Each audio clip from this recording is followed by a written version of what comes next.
there, DB? Oh, just cleaning out the deadwood. Okay. Look, Mr. Cannell, I just can't afford to be without work right now, not even for a day. I've got a mother and 2 kid sisters. More good luck telegrams.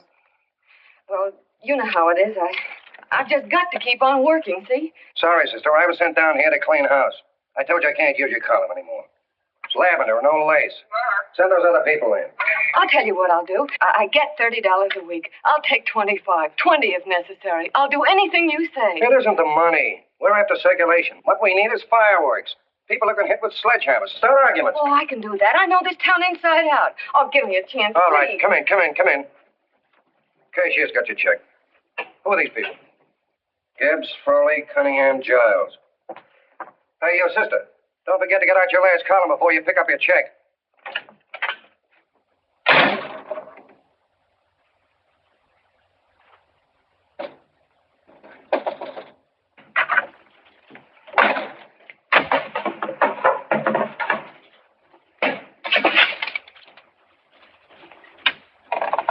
You're a couple of sticks shy in your column, man. Big rich slob like D.B. Norton buys a paper and 40 heads are chopped off. Did you get it, too? Yeah. You too? Oh, Joe. Oh, I'm sorry, darling. Why don't we tear the building down? Before you do, Ann, perhaps you'd better finish this column. Yeah, lavender and old lace. Wait, Joe. Wait. Wants fireworks, huh? Okay.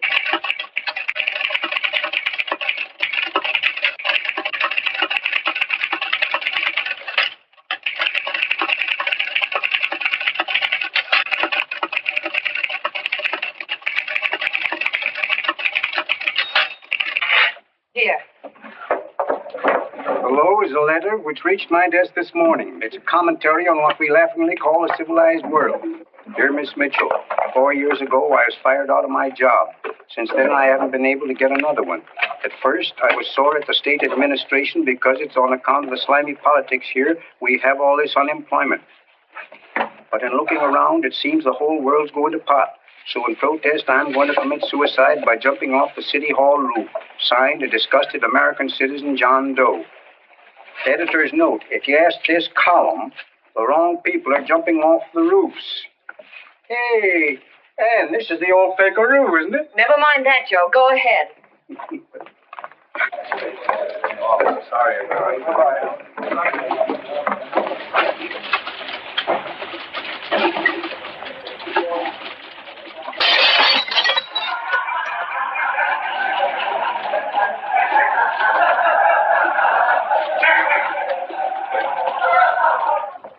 And it's because of the slimy politics that we have all this unemployment here. There it is. That's D.B. Norton's opening attack on the governor. Why, Jim, it's just a letter sent into a column. No, I can smell it. That's Norton. Good morning, gentlemen. Good morning, Governor. You're rather early. Governor, did you happen to see this in a new bulletin? Yes.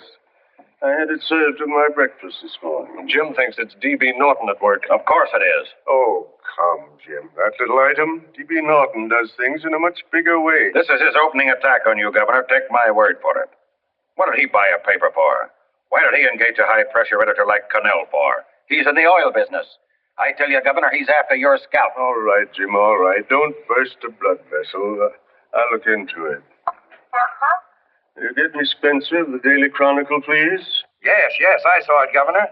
If you ask me, that's a phony letter. Why, that gag has got whiskers on it. Okay, I'll get the mayor and maybe the Chamber of Commerce to go after them. Get Mayor Lovett on the phone. Sorry, the mayor's busy on the other phone. Yes, I know, Mrs. Brewster. It's a terrible reflection on our city. I've had a dozen calls already. Spencer of the Chronicle. Hold him. Just a minute. Yes, Mrs. Brewster. I'm listening. I insist that this John Doe man be found and given a job at once. Now, if something isn't done about it, I'll call out the whole auxiliary. Yes, and the junior auxiliary, too. We'll hold a meeting and see that it is. Yes, Spencer? Oh? The governor? Well, what about me? It's my building he's jumping off of, and I'm up for re-election, too. What are you doing? Get Cannell at the bulletin. Why, he's liable to go right past my window. Get me Cannell. What was that? What? Out the window. Something just flew by. I didn't see anything. Well, don't stand there, you idiot. Go and look. Open the window. Oh, why did he have to pick on my building?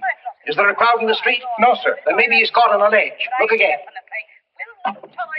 I think it must have been a seagull. A seagull? What's a seagull doing around the city hall? That's a bad omen, isn't it? Oh, no, sir. The seagull is a lovely bird. It's all right, Mrs. Brewster. It was just a seagull. Nothing's happened yet. No, I'm watching. Don't worry, Mrs. Brewster. Just leave it all to me. Spencer, I'll call you back. Hello, Canel? What are you doing? This is the mayor. Yes, Mayor Lovett. How many times are you going to call me? I've got everybody and his brother and sister out looking for him. Did you see the box I'm running? An appeal to John Doe. Think it over, John. Life can be beautiful, says Mayor. If you need a job, apply to the editor of this paper and so forth and so forth. Okay, Mayor, I'll let you know as soon as I have something. What? Well, pull down the blinds. Went up to Miss Mitchell's house, boss. Boy, she's in a bad way. Where is she? Hey, do you know something? She supports a mother and 2 kids. What do you know about that? Did you find her? No. Her mother's awful worried about her. When she left the house, she said she was going on a roaring drum. The girl, I mean. Go out and find her. Sure. Hey, but the biggest thing I didn't tell you, her old man's Doc Mitchell. You know the doctor saved my mother's life and wouldn't take any money for it? You remember that. Okay, boss, I'll go and look for her. Holy smokes, Commissioner, you've had 24 hours.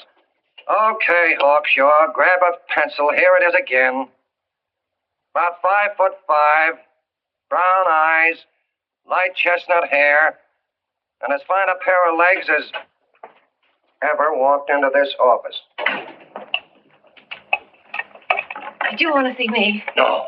I've had the whole Army and Navy out searching for you because that's a game we play here every day. I remember distinctly being fired. That's right. But you have a piece of property that still belongs to this newspaper, and I'd like to have it. What's that? The letter. What letter? The letter from John Doe. Oh, The whole town's in an uproar. We've got to find him, and the letter's the only clue. there is no letter. We'll get a handwriting expert to... What? There is no letter. Say that again. There's no letter. I made it up. You made it up. Mm-hmm. You said you wanted fireworks. Don't you know there are 9 jobs waiting for this guy? 22 families want to board him free. 5 women want to marry him, and the mayor's practically ready to adopt him, and you... Just call the morgue, boss. He said there's a girl there. Shut up. Ann, say, why didn't you... Only one thing to do, Hank. Drop the whole business quickly. How? Run a story. Say John Doe was in here and is sorry he wrote the letter. That's right. They've got it, sure. He came in here and I made him change his mind. Bulletin editor saves John Doe's life. Why, it's perfect. I'll have Ned write it up. Oh, Ned, I got a story I want you to... Wait a minute. Listen, you great, big, wonderful genius of a newspaper man. You came down here to shoot some life into this dying paper, didn't you? Well, the whole town's curious about John Doe, and boom, just like that, you're going to bury him. There's enough circulation in that man to start a shortage in the ink market. In what man? John Doe. What John Doe? John Doe, the one I made up. Look, genius. Now look.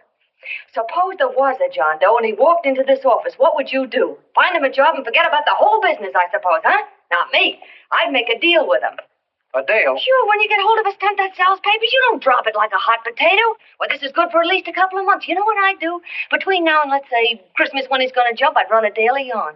Starting with his boyhood, his schooling, his first job. A wide-eyed youngster facing a chaotic world. The problem of the average man, of all the John Does in the world. Now, then comes the drama.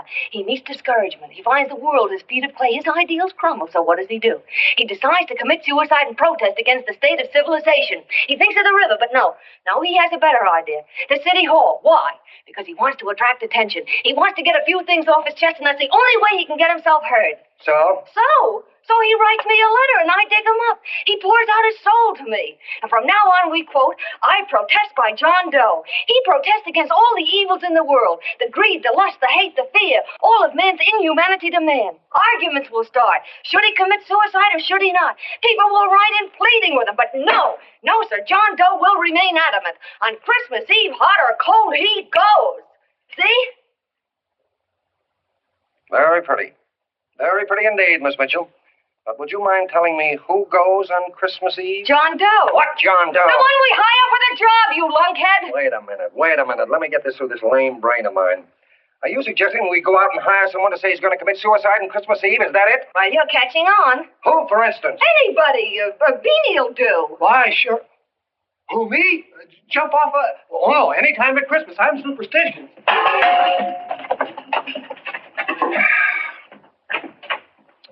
Miss Bishop, do me a favor. Will you go on out and get married and have a lot of babies, but Stay out of newspaper business. Better get that story in, Hank. It's getting late. You're supposed to be a smart guy. If it was raining $100 bills, you'd be out looking for a dime you lost someplace. Holy smokes, wasting my time listening to this mad woman. Look, Chief, look at the Chronicle. It's running on John Doe. They say it's a fake. Why the no good the John Doe story amateur journalism. It's palpably phony. It's a wonder anyone is taking it serious. What do you think of those guys? That's fine. That's fine. Now fall right into their laps. Go ahead. Say John Doe walked in and called the whole thing off. You know what that's going to sound like on top of this. That's all, Ned. Thank you. All right. Amateur journalism, huh? Why, that bunch of sophomores, I can teach them more about... Hey, boss, get a load of this. Wow. Look. What do they want? They all say they wrote the John Doe letter. Yeah, boss. Oh, they all wrote the letter. Tell them all to wait. Look, Mr. Cannell, one of those men is your John Doe. They're desperate and will do anything for a cup of coffee. Pick one out and you can make the Chronicle eat their words. I'm beginning to like this. If you ask me, Hank, you're playing around with dynamite. No. The gal's right. We can't let the Chronicle get the laugh on us. We've got to produce a John Doe now. Amateur journalism, huh? I'll show those guys. Sure, and there's no reason for them to find out the truth either, because naturally I won't say anything. Okay, sister, you get your job back. Plus a bonus. What bonus? Oh, the bonus of $1,000 the Chronicle was going to pay me for this little document. You'll find it says, I, Ann Mitchell, hereby certify that the John Doe letter was created by me. I can read. Sorry. You think this is worth $1,000, do you? Oh, the Chronicle would consider it dirt cheap. Packs everything, including a gun. Okay, sister, you got yourself a deal. Now let's take a look at the candidates. The one we pick has got to be the typical average man. Typical American that can keep his mouth shut. Show me an American who can keep his mouth shut and I'll eat him. Okay, Beanie, bring him in one at a time.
Did you write that letter to Miss Mitchell?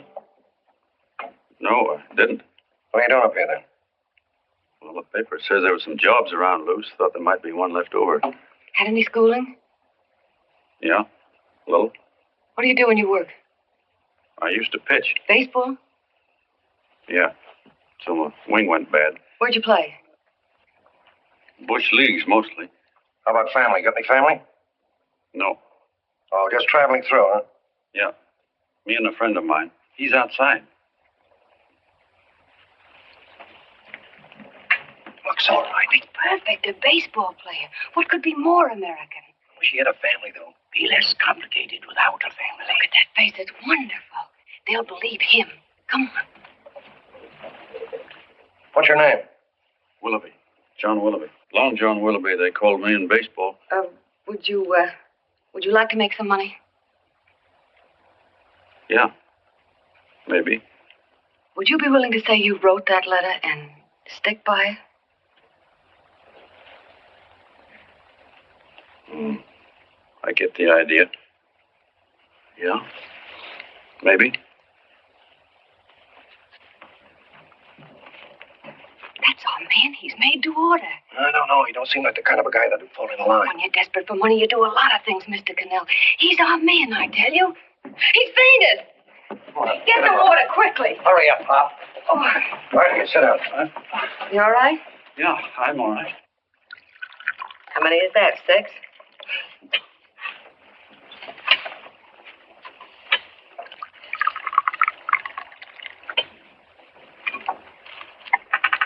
Pretty hungry, weren't you? John Doe business is batty, if you ask me. Well, nobody asked you. Trying to improve the world by jumping off buildings. You couldn't improve the world if the buildings jumped on you. Don't mind the colonel. He hates people. He likes you well enough to stick around. Well, that's because we both play doohickeys. I met him in a boxcar a couple of years ago. I was fooling around with my harmonica, and he comes over and joins in. I haven't been able to shake him since.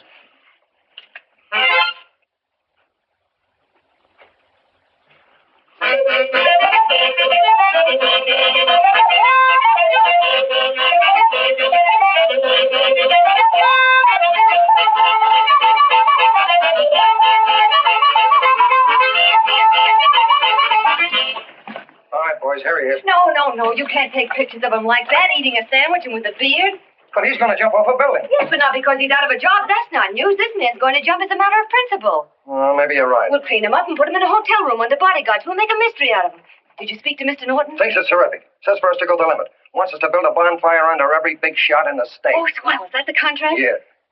What's he doing here? Friend of his. They play duets together. Duets? But can we trust him? Oh. I trust him. Oh, you trusted me. Well, that's fine. I suppose he trusts you, too. Oh, stop worrying. He's all right. Okay, but we don't want more than a couple of hundred people in on this thing. Now, the first thing I want is an exact copy of the John Doe letter in your own handwriting. I've got it already. Here. No, that's fine.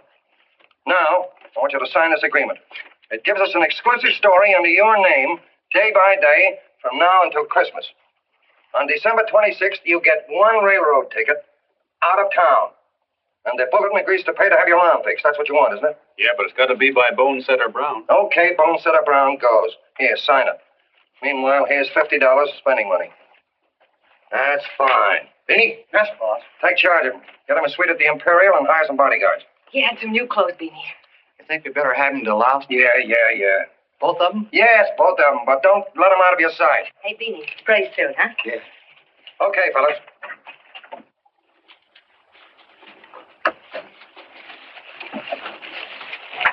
Take it easy, John Doe.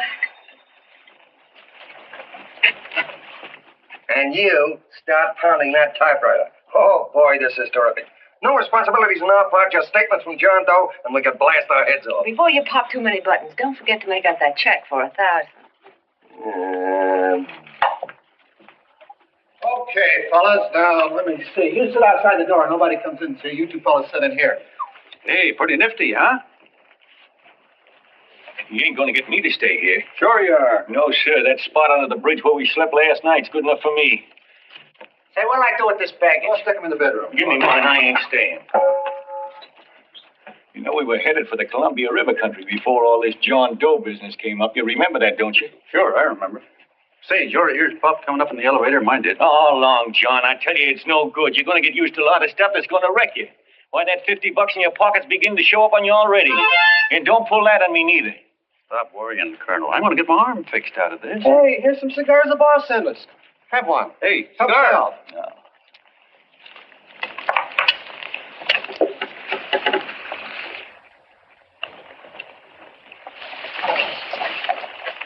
Say, I'll bet you even the major leaguers don't rate an outfit like this. Here, make yourself comfortable. Paper? I don't read no papers, and I don't listen to radios either. I know the world's been shaped by a drunken barber, and I don't have to read it. I've seen guys like you go under before. Guys that never had a worry. Then they got a hold of some dough and went goofy. The first thing that happens to a guy... all over the bedroom. No. The first thing that happens to a guy like that, he starts wanting to go into restaurants and sit down at a table and eat salads and cupcakes and tea. Boy, what that kind of food does to your system.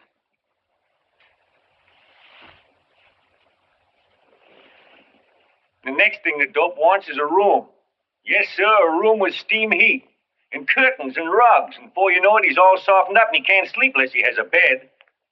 Hey, stop worrying, Colonel. $50 ain't going to ruin me. I've seen plenty of fellas start out with $50 and wind up with a bank account. Hey, what's the matter with the bank account anyway? And let me tell you, Long John, when you become a guy with a bank account, they got you. Yes, sir, they got you. Who's got him? The helots. Who? Hey, there's the City Hall tower I was supposed to jump off of. It's even higher than this. Who's got him? The helots. Woo! Hey, wait a minute! You're not supposed to jump on Christmas Eve. Do you want to get me in a jam? If it's going to get you in the jam, I'll do you a favor. I won't jump. And when they got you, you got no more chance than a road rabbit. Hey, who'd you say was going to get him? Say, is this one of those places where you ring if you want something? Yeah, just use the phone. Boy, I've always wanted to do this. Hey, Doc, look.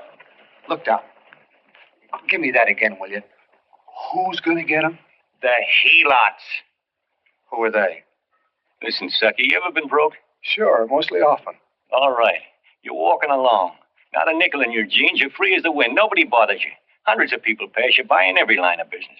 Shoes, hats, automobiles, radios, furniture, everything. And they're all nice, lovable people. And they let you alone. Well, is that right? Then you get a hold of some dough, and what happens? All those nice, sweet, lovable people become helots. A lot of heels. They begin creeping up on you, trying to sell you something. They get long claws, and they get a stranglehold on you. And you squirm, and you duck, and you holler, and you try to push them away, but you haven't got a chance. They got you. First thing you know, you own things. A car, for instance. Now your whole life is messed up with a lot more stuff. You get license fees, and number plates, and gas, and oil, and taxes, and insurance, and identification cards, and letters, and bills, and flat tires, and dents, and traffic tickets, and motorcycle cops, and courtrooms, and lawyers, and fines, and a million and one other things. And what happens? You're not the free and happy guy you used to be.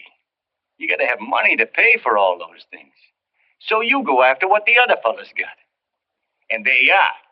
You're a helot yourself.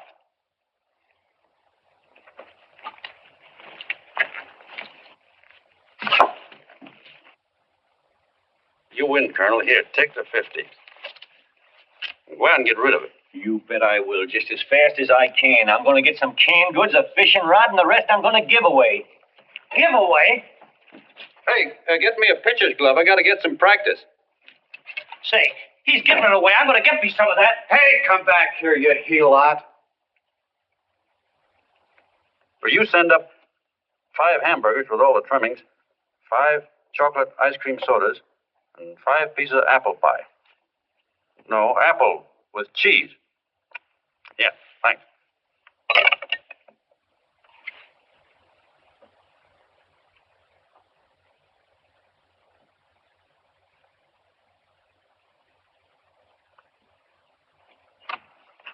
Hello there. Well, well. If it isn't the man about town. All set, Miss Anne. Oh, yes. Let's go. Let's see, we want some action in these pictures. Action? Mm-hmm. That's good. No. This man's going to jump off a roof. Oh. Here, wait a minute. Let me comb your hair. Sit down. There, that's better.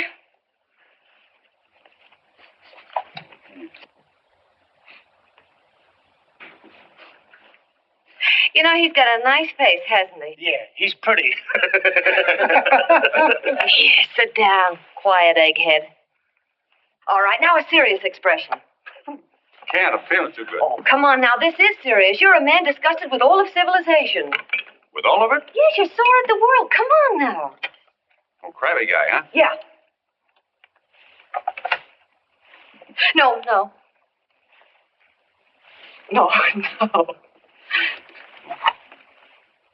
No, look. You don't have to smell the world. Well, all those guys in the Never picture mind stand- those guys. All right, stand up. Now, let's see what you look like when you protest. Against what? Against anything, just protest. You got me. Oh, look, I'm the umpire, and you just cut the heart of the plate with your fast one, and I called it a ball. What would you do? Oh, you did, huh? Yeah. Why can't you call him right, you boneheaded... Grab it, Eddie, grab it!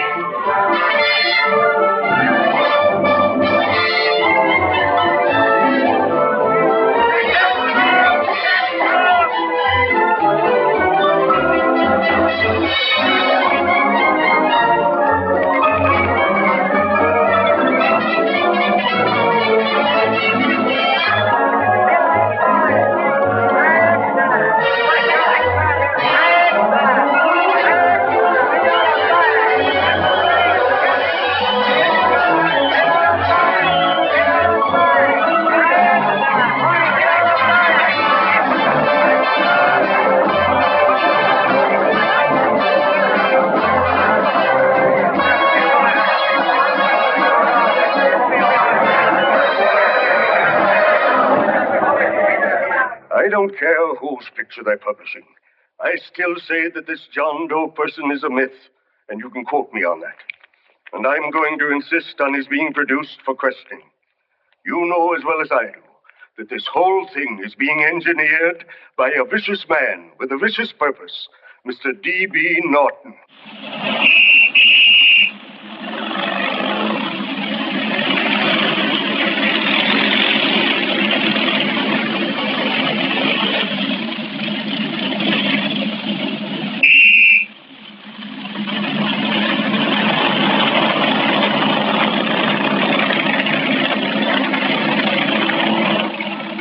And Miss Mitchell are at the house, sir. Oh, they are? All right. Come on.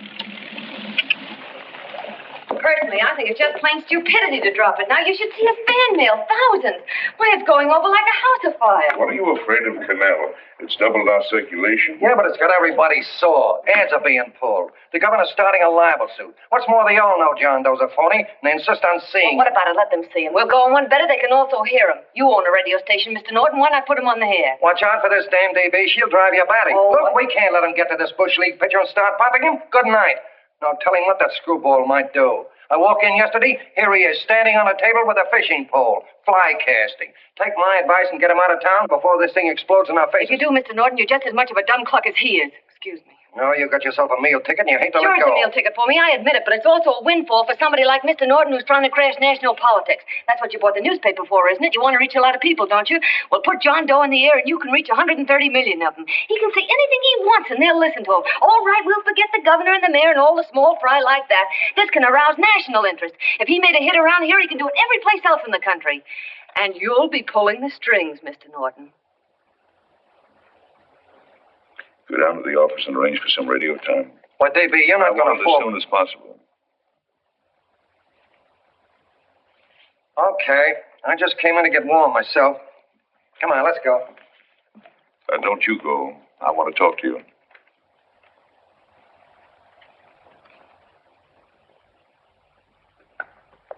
Sit down.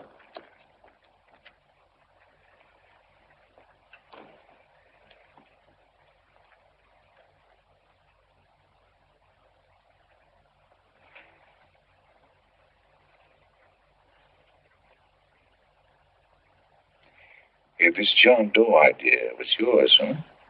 Yes, sir.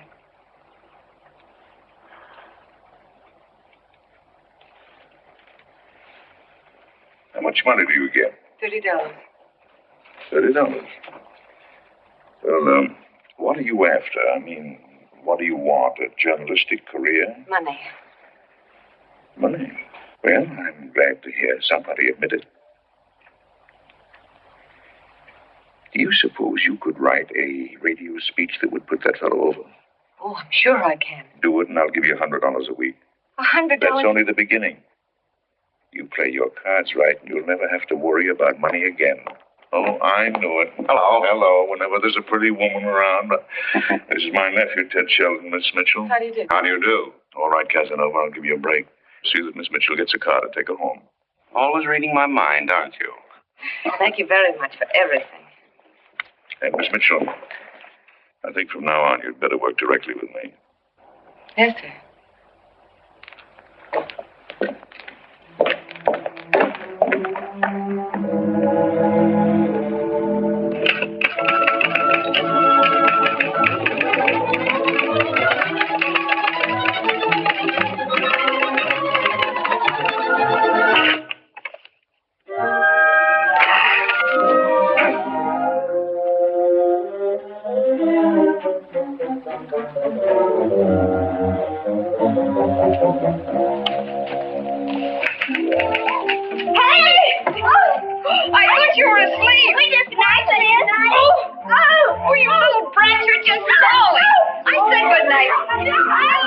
Come, children. It's past your bedtime. Come on. Now, push off the bed. Pour through me. I'm done. I'll never get this speech right. Oh, yes, you will, Anne, dear. You're very clever. Yeah, I know. What are you looking for? Your purse, I need $10. What for? I gave you 50 just the other day. Yes, I know, dear, but Mrs. Burke had her baby yesterday. 9 pounds. And there wasn't a thing in the house. And then the community chest lady came. And the 50's all gone, huh? Who's the 10 for? The Websters. The Websters. You remember those lovely people your father used to take care of. I thought I'd buy them some groceries. Oh, Anne, dear, it's a shame those... You're marvelous, Ma. You're just like Father used to be. Do you realize a couple of weeks ago we didn't have enough to eat ourselves? Well, yes, I know, dear, but these people are in such need. And we have plenty now. If you're thinking of that $1,000, forget it. It's practically all gone. We owed everybody in town. Now, you just got to stop giving all your money away. Oh, Anne, dear. Oh, I'm sorry, Ma. Oh, don't pay any attention to me. I guess I'm just upset about all this. Gee whiz, here I am with a great opportunity to get somewhere, to give us security for once in our lives, and I'm stuck. If I could put this over, your Mrs. Burke can have 6 babies. You mean this speech you're writing? Yeah, I don't know. I simply can't get it to gel. I created somebody who's going to give up his life for a principle. Hundreds of thousands of people are going to listen to him over the radio. And unless he says something that's sensational, it's just no good. Well, honey, of course, I don't know what kind of a speech you're trying to write, but judging from the samples I've read, I don't think anybody will listen. What? Darling, there's so many complaining political speeches. People are tired of hearing nothing but doom and despair on the radio. If you're going to have him say anything, why don't you let him say something simple and real, something with hope in it? If your father were alive, he'd know what to say. Oh, yeah. Father certainly would. Wait a minute.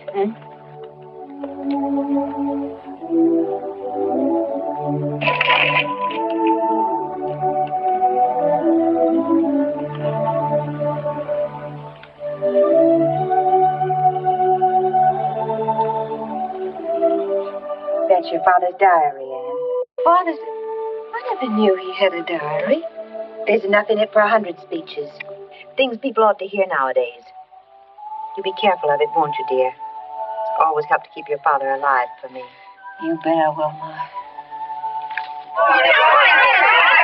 Wait a minute. John Doe don't want to sign no autographs. Well, what does he do all day? What does he do all day? He's writing out his memories. Sorry, lady, you can't see Mr. Doe. He wants to be alone. No, he just sits around all day and commutes with himself.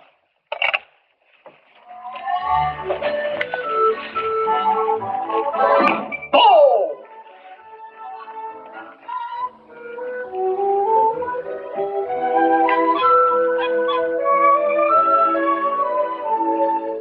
I don't know how you're going to stand it around here till after Christmas.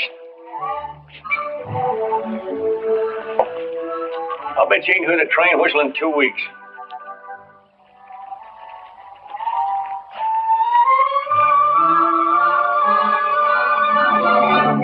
Steve, right!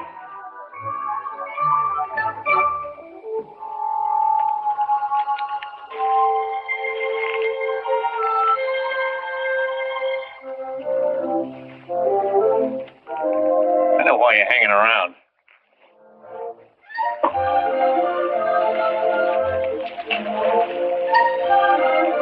You're stuck on the girl. That's all a guy needs is to get hooked up with a woman.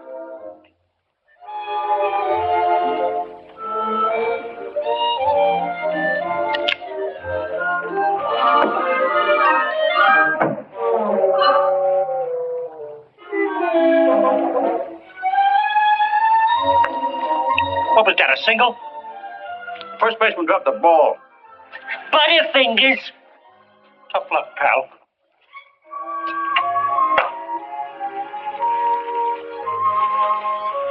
Guy has a woman on his hands.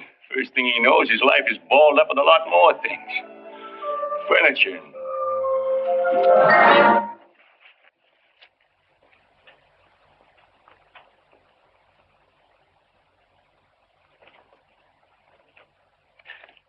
Did you get him? You're out. Swell. What's this, the end of the 8th? 9th.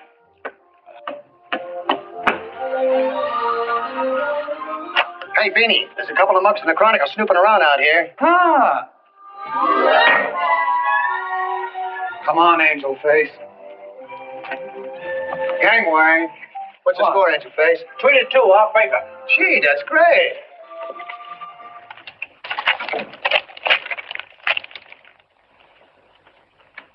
Hey, you got swell form there. Must have been a pretty good pitcher.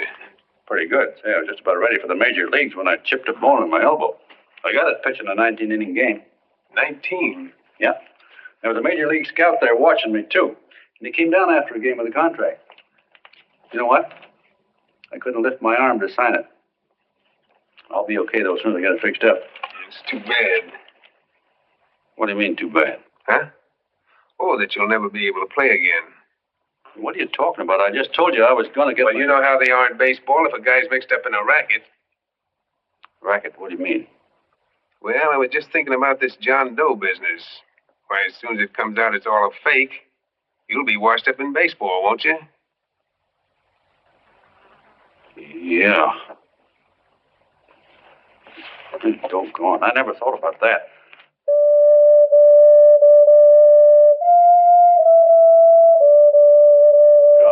And another thing, what about all the kids in the country? The kids that idolize ball players. What are they going to think about you? Yeah. Hey, Colonel. Did you hear that? I gotta figure some way out of this thing. The elevators are still running. I know one way you can do it. How? Well, when you get up there on the radio, all you have to do is to say the whole thing's a frame-up. Make you a hero sure as you're born. Yeah, but how am I going to get my arm fixed? Well, that's a cinch. I know somebody who'll give you $5,000 just to get up on the radio and tell the truth. $5,000? Yeah, $5,000, and he gets it right away. You don't have to wait till Christmas. Look out, Long John. They're closing in on you. Say, who's putting up this dough? Fellow runs the Chronicle. Here's the speech you make, and it's all written out for you. $5,000. Holy mackerel, I can see the helots coming, the whole army of them. It's on the level.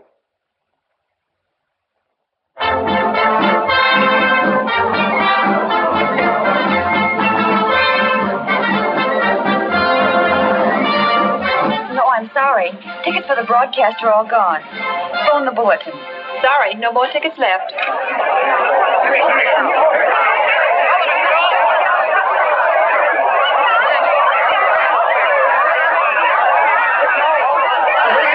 Hello, John. All set for the big night?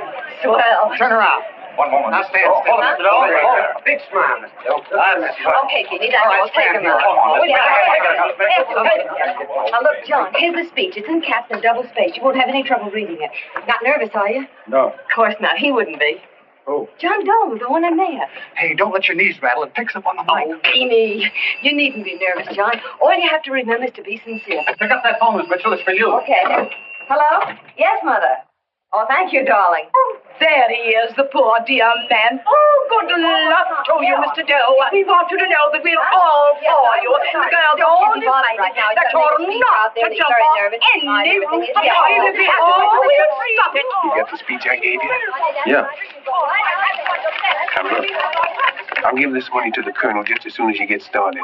We'll have a car waiting at the side entrance for you. Okay. How'd you get in here? Oh, I just came in to wish him Come luck. on, out.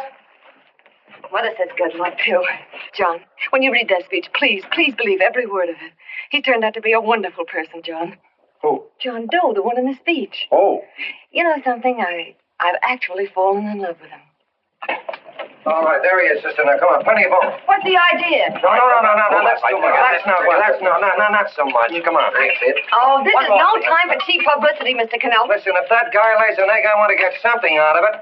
I'm getting a Jane Doe ready. Oh, come on. Here, Will you, fellas? here you Give me a are. All right, chance. that's I have to enough. raise just one more. Well, that's fine, honey. You go ahead. And you go ahead. How you doing? Oh. All right, Benny, bring him in. Holy smoke, a half a helot. There you are, boss, just like you ordered. Symbols of little people. Okay, get him up. All right, young fella. This is ridiculous, Mr. Cannell. Come on, give me a chance. The man's on the air. Come on, Look at him. Oh, fellas, of course you can have No, come on, answer. You can have a... Come on, that's right. Afterwards, you can get all the pictures you want. Thank you very much. Come on, will you? Afterwards, that's right. Come on, Snooks, you better bail out. Okay, goodbye, Mr. Doe. Beanie. All right. Better get ready. 1 minute to go. Wow, 1 minute to go and the score is nothing to nothing. Now, please, John, you won't let me down, will you? Will you? Of course you won't. if you'll just think of yourself as the real John Doe. Listen, everything in that speech are things a certain man believed in. He was my father, John. And when he talked, people listened. And they listened to you, too. Funny.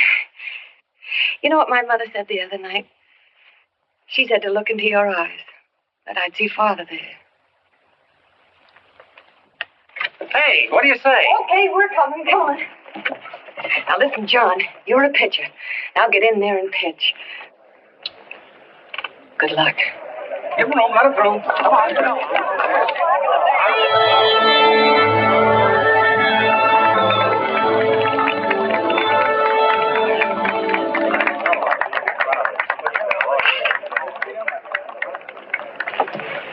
Hey, let's get out of here. There's the door right there. Hey, what are you doing here? That's what I'd like to know. Come on, out.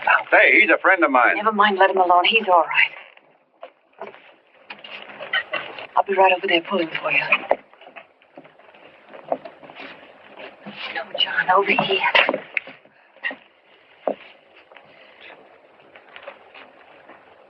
Stand by.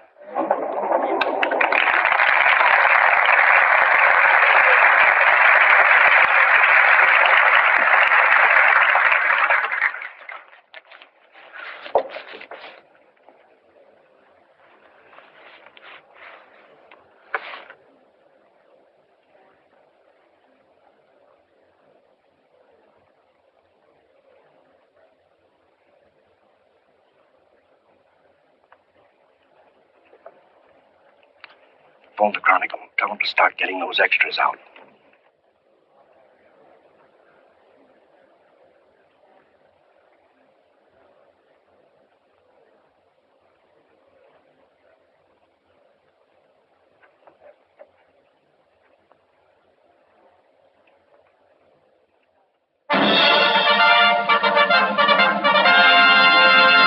And good evening, ladies and gentlemen. This is Kenneth Fry speaking for the New Bulletin. Tonight we give you something entirely new and different. Standing beside me is the young man who has declared publicly that on Christmas Eve he intends to commit suicide, giving as his reason, quote, "I protest against the state of civilization," end quote. Ladies and gentlemen, the New Bulletin takes pleasure in presenting the man who is fast becoming the most talked of person in the whole country, John Doe.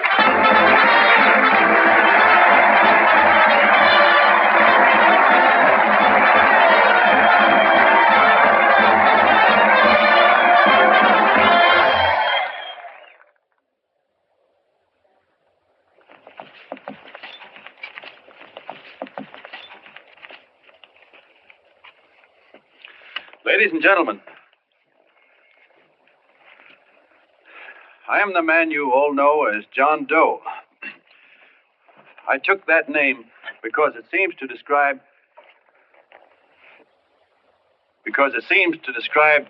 the average man. And that's me. And that's me. Well, it was me before I said I was going to jump off the city hall roof at midnight on Christmas Eve. Now I guess I'm not average anymore. Now I'm getting all sorts of attention. From big shots, too. We've been double-crossed. The mayor and the governor, for instance. They don't like those articles I've been writing. You're an imposter, young fellow. That's a pack of lies you're telling. Who wrote that speech for you?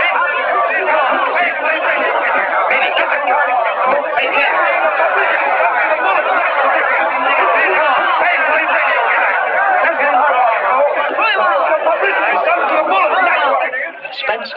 Ladies and gentlemen, the disturbance you just heard was caused by someone in the audience who tried to heckle Mr. Doe.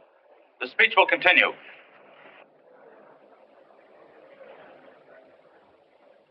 Well, people like the governor and that fellow there can stop worrying.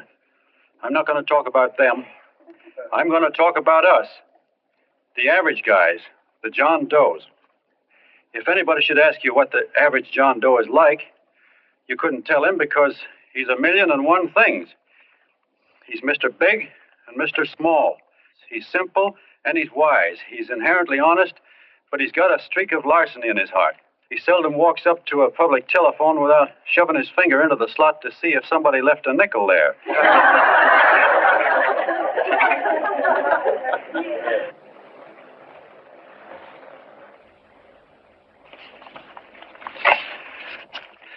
He's the man the ads are written for. He's the feller everybody sells things to. He's Joe Doe, the world's greatest stooge and the world's greatest strength.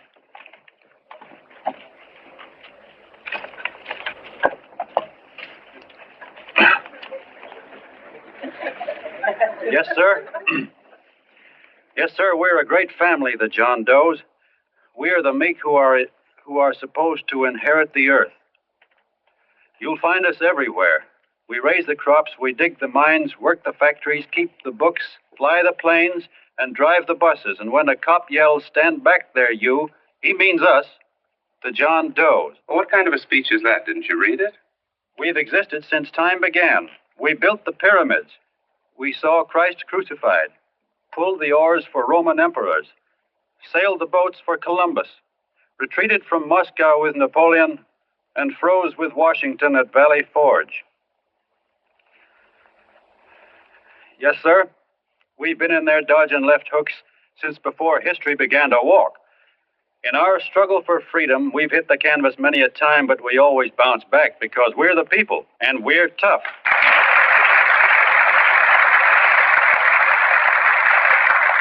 They've started a lot of talk about free people going soft, that we can't take it. That's a lot of hooey. A free people can beat the world at anything, from war to tiddlywinks, if we all pull in the same direction.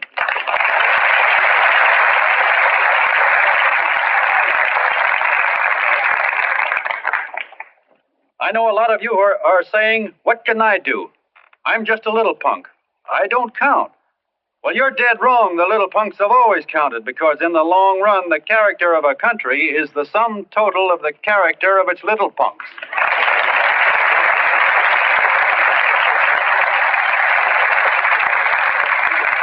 But we've all got to get in there and pitch. We can't win the old ball game unless we have teamwork. And that's where every John Doe comes in. It's up to him to get together with his teammate. And your teammate, my friends, is the guy next door to you. Your neighbor. He's a terribly important guy, that guy next door. You're going to need him, and he's going to need you, so look him up. If he's sick, call on him. If he's hungry, feed him. If he's out of a job, find him one. To most of you, your neighbor is a stranger, a guy with a barking dog and a high fence around him.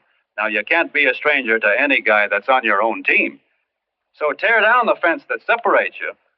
Tear down the fence, and you'll tear down a lot of hates and prejudices. Tear down all the fences in the country, and you'll really have teamwork.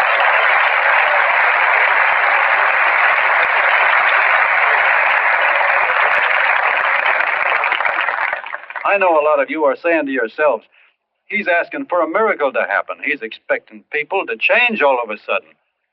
Well, you're wrong. It's no miracle. It's no miracle because I see it happen once every year, and so do you, at Christmas time. There's something swell about the spirit of Christmas, to see what it does to people, all kinds of people. Now, why can't that spirit, that same warm Christmas spirit, last the whole year round? Gosh, if it ever did, if each and every John Doe would make that spirit last 365 days out of the year, we'd develop such a strength, we'd create such a tidal wave of goodwill that no human force could stand against it. Yes, sir, my friends, the meek can only inherit the earth when the John Does start loving their neighbors. You better start right now. Don't wait till the game is called on account of darkness. Wake up, John Doe. You're the hope of the world.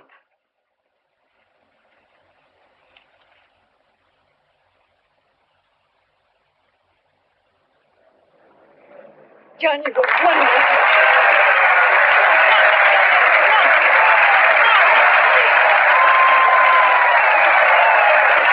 Let's get out of here. Now you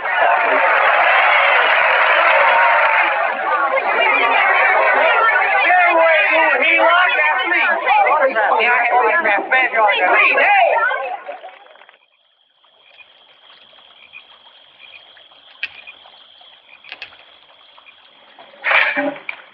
I knew you'd wake up sooner or later.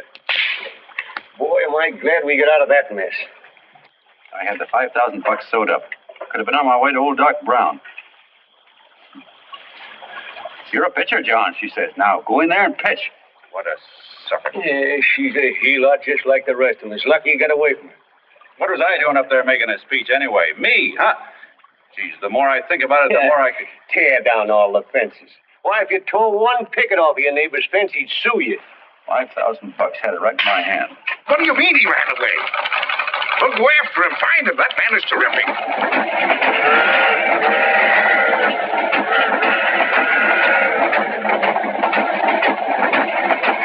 Columbia River, here we come.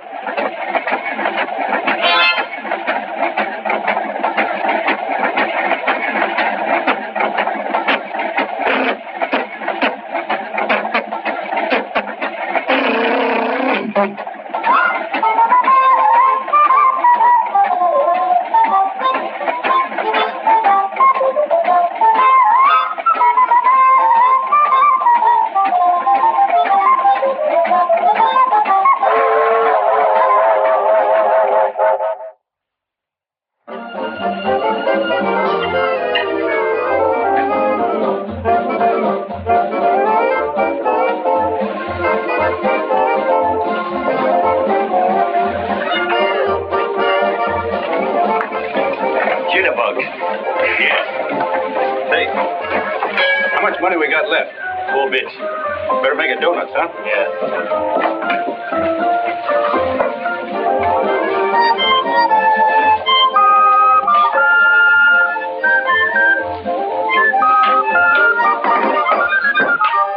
What'll it be, gents? Have you got a couple of steaks about that big and about that thick? Yeah, with hash brown potatoes and tomatoes and apple pie and ice cream and coffee. And donuts, I know. Hey, Ma! Seekers! A pair! Fingers of fair coming up. Glad he took the tea out of that.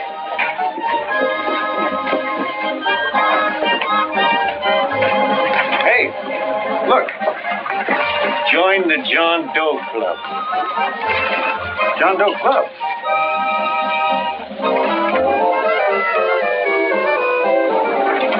Uh-oh. You John Doe? Who? John Doe. Ah, you need glasses, buddy. Oh, but it's a spitting image of John Doe. Yeah, but his name is Willoughby. Oh, John Willoughby. I'm a baseball player. Sure. Oh, no, I know that voice anyway. You can't kid me. You John Doe. Hey, Ma! Ma! That's John Doe. John Doe. Yeah, sitting right there, big as life. Who'd you say it was? John Doe, the big guy there. I know. This is in the paper. That's your guy. John Doe. John Doe. Sitting right there, John Doe. Hey, operator. Dan Beaver. Call everybody in town. John Doe was just in my place. Yeah, he ordered donuts.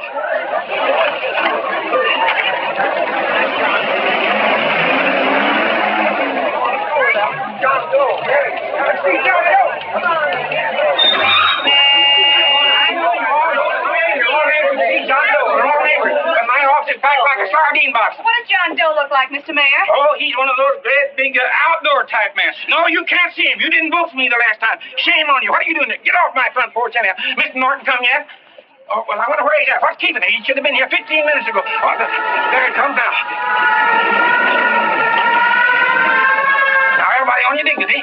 Don't do anything to disgrace us. A little town, but we got to show off. Then let me talk to him. All right, but present it to him as a great cause for the common man. Ah, here he comes. Now, give him room down there. Give him room, folks. Come on, now. Come on. Here he comes. Here he comes. Here's Mr. Norton. How do you do, Mr. Norton? I'm Mayor Hawkins. Here's Mr. Miles. Let me go, you darn tool. I'm the mayor. Mr. Norton. Mr. Norton. Mr. Norton. I'm Mayor Hawkins. Your office telephoned me to hold him. Well, that's fine. How is he? Oh, he's fine. He's right in my office there. You know, it's a big honor having John Doe here, and you too. Haven't had so much excitement since the old City Hall burned down. People are so excited they nearly tore his clothes off. Oh, Matilda, darling, phone the newspapers, tell them Mr. Norton's here. Step right inside, Mr. Norton. My office. Very comfortable here, Mr. Norton. Just had it air conditioned. Gangway, please. Make room for Mr. Norton. Gangway. Gangway. Here he is, Mr. Norton. Well taken care of. The neighbors are serving him a light lunch. Hello, John. Oh.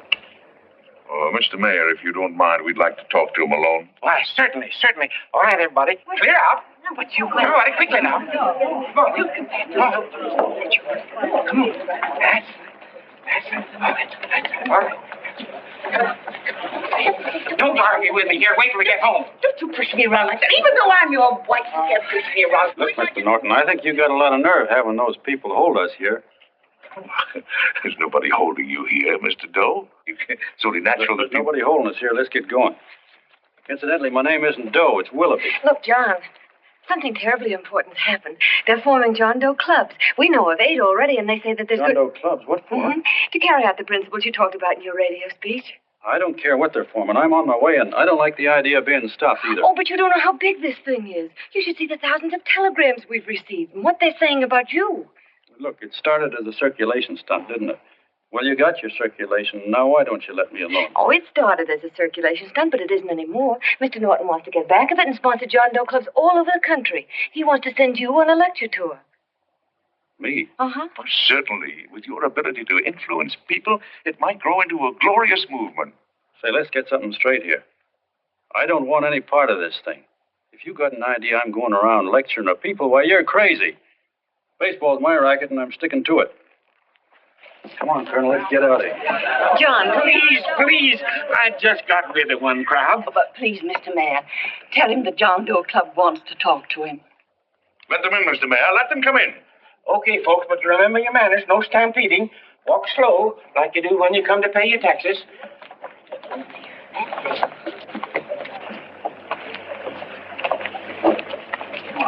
Okay. All right, give me a chance. Come right in. My name's Bert Hanson, Mr. Doe. I'm the head soda jerker at Schwabacker's drugstore. Well, sir, you see, me and my wife, we heard your broadcast, and we got quite a bang out of it. Especially my wife. Kept me up half the night saying, that man's right, honey. The trouble with the world is nobody gives a hoot about his neighbor. That's why everybody in town's sore and cranky at each other. And I kept saying, well, that's fine, but how's a guy going to go around loving the kind of neighbors we got? Old Sourpuss, for instance. You see, Sourpuss Smithers is a guy who lives all alone next door to us. He's a cranky old man and runs a second-hand furniture store. We haven't spoken to him for years. I always figured he was an ornery old gent that hated the world because he was always slamming his garage door and playing the radio so loud he kept half the neighbors up. Well, anyway, the next morning I'm out watering the lawn and I look over and there's Sourpuss on the other side of the hedge straightening out a dent in his fender. And my wife yells to me out the window. She says, go on, speak to him, Bert. And I figured, well, heck, I can't lose anything, so I yelled over to him, good morning, Mr. Smithers. He went right on pounding his fender. Was I burned? So I turned around to give my wife a dirty look, and she said, louder, he didn't hear you. So in a voice you could have heard in the next county, I yelled, good morning, Mr. Smithers. Well, sir, you could have knocked me over with a feather. Old Sourpuss turned around, surprised-like, and he put on a big smile, came over and took my hand like an old lodge brother, and he said, good morning, Hanson. I've been wanting to talk to you for years, only I thought you didn't like me. And then he started chatting away like a happy little kid, and he got so excited his eyes all. Well, Mr. Doe, before we got through, I found out Smithers is a swell egg, only he's pretty deaf, and that accounts for all the noises. And he says it's a shame how little we know about our neighbors. And then he got an idea, and he said, how's about inviting everybody someplace where we can all get together and know each other a little better? Well, I'm feeling so good by this time, I'm ripe for anything. So Smithers goes around the neighborhood inviting everybody to a meeting at the schoolhouse, and I tell everybody that comes in the store, including Mr. Schwabacker, my boss. I'm talking too much. Well, I'll be doggone if over 40 people don't show up. Of course, none of us knew what to do, but we sure got a kick out of seeing how glad everybody was just to say hello to one another. Tell me about making Sourpuss chairman. Oh, yeah, we made Sourpuss chairman and decided to call ourselves the John Doe Club. And say, incidentally, this is my wife. Come here, honey. This is my wife, Mr. Doe. How do you do, Mr. Doe? Sourpuss is here, too. Oh, is he? This is Sourpuss, or excuse me, Mr. Smithers, Mr. Doe. That's all right. If you didn't call me Sourpuss, it wouldn't feel natural. Well, anyway, I guess nearly everybody in the neighborhood came except the Delaney's. And the Delaney's live in a big house with an iron fence around it, and they always keep their blinds drawn. And we always figured that he was just an old miser that sat back counting his money, so why bother about inviting him? Until Grimes, the milkman, spoke up, and he said, say, you've got the Delaney's all wrong. And then he tells us about how they canceled their milk last week, and how when he found a note in the bottle, he got kind of curious-like, and he sort of peeked in under the blinds and found the house was empty. If you ask me, he says they're starving. Old man Delaney has been bringing his furniture over to my place at night, one piece at a time, and selling it. Yeah. And, well, sir, a half dozen of us ran over there to fetch him, and we brought him to the meeting. And what a reception they got. Why, everybody shook hands with him and made a fuss over them, and, well, finally, Mr. and Mrs. Delaney just sat right down and cried. And then we started to find out about a lot of other people. Yeah, sure. Well, you know Grubel, for instance. Grubel's here. Yeah, that's a... Of course, you don't know Grubel, but he's a man that everybody figured was the worst no-account in the neighborhood because he was living like a hermit, and nobody would have anything to do with him. That isn't until Murphy, the postman, told us the truth. Why, Grubel, he says, he lives out of garbage cans because he won't take charity, because it'd ruin his self-respect, he says. Just like you said on the radio, Mr. Doe. Well, sir, about a dozen families got together and gave Grubel a job watering their lawns. Isn't that wonderful? And then we found jobs for 6 other people, and they've all gone off for leave. Yeah, and my boss, Mr. Schwabacker, made a job in his warehouse for old man Delaney. And he gave you that $5 raise. Yeah, wasn't that swell? Why, Bert, I feel slighted. I'd like to join, but nobody asked me. I'm sorry, Mayor, but we voted that no politician could join. Just the John Does of the neighborhood, because you know how politicians are. Well, the reason we wanted to tell you this, Mr. Doe, was just to give you an idea of what you started. And from where I'm sitting, I don't see any sense in you jumping off any building. No. Well, thank you for listening. Goodbye, Mr. Doe. You're a wonderful man. And it strikes me you can be mighty useful walking around for a while. Hey, goodbye, Mr. Doe. Goodbye, Mr. Doe.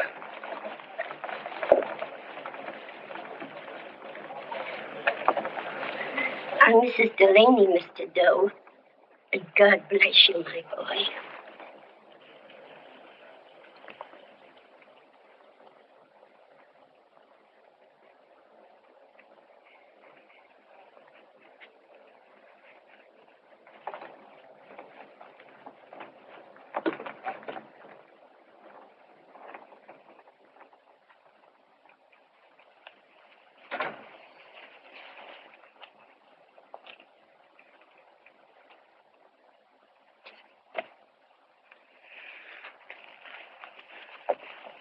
Gee whiz, I'm all mixed up.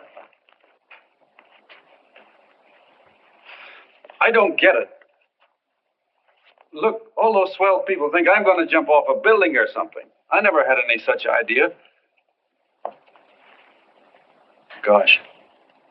The fellow'd have to be a mighty fine example himself to go around telling other people how to... Say, look, what happened the other night was on account of Miss Mitchell here. She wrote the stuff. Don't you see what a wonderful thing this can be? But we need you, John. You're hooked. I can see that right now. They got you. Well, I'm through. For 3 years, I've been trying to get you up to the Columbia River country. First, it was your glass arm. Then it was the radio. And now it's the John Doe clubs. Well, I ain't waiting another minute. Gangway, you helots. Hey, Colonel, wait a minute. Hey, Colonel! I want you personally to go along with John Doe and Miss Mitchell and handle the press and the radio. Me? Yes, I don't want to take any chances. And Johnson. Yes, Stevie. Your crew will do the mop-up job. They'll follow John Doe into every town, see that the clubs are properly organized and the charters issued. Right. There are only 8 flags up there now. I want to see that map covered before we get through.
wildfire. If they made demands, I'd understand it. But the John Does ask for nothing. People are going off relief. If this keeps up, I'll be out of a job. As soon as it gets strong enough, we'll find out what John Doe wants. 30 every Thursday. 60 at 60. Who knows what? I'm sorry, boss. They just won't let anybody talk politics to them. It's crazy. We've got to get to them. They represent millions of voters.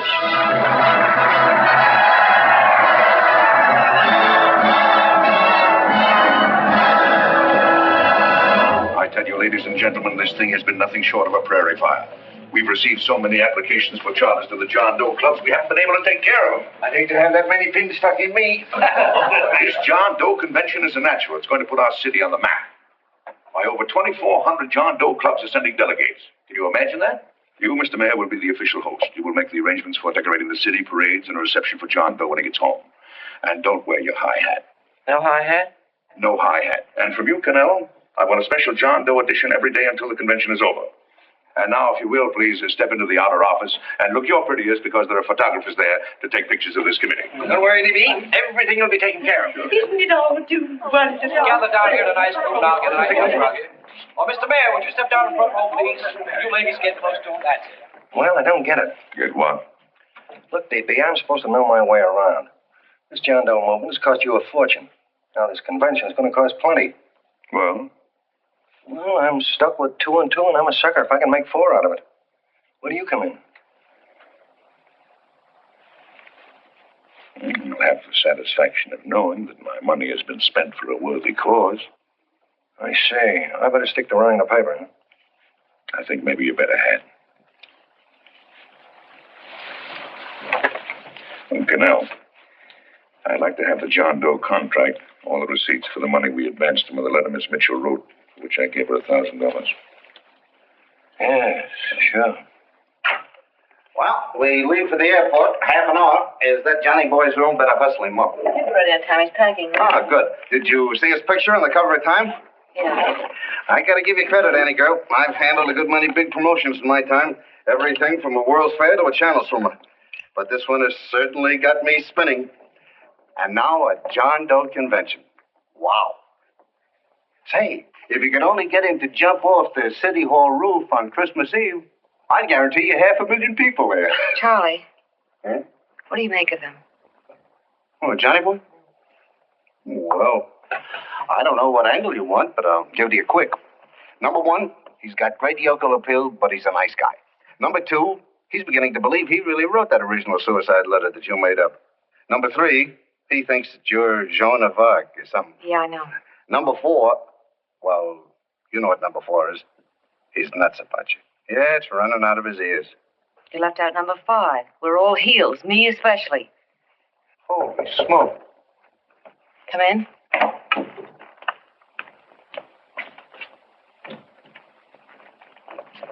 More pack. Good, I'll go and get Beanie Boy. Okay, Charlie boy.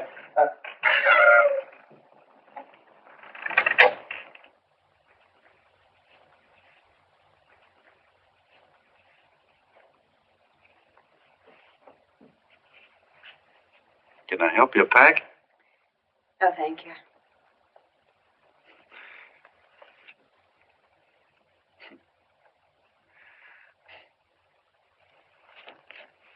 You care if I sit down out here? No.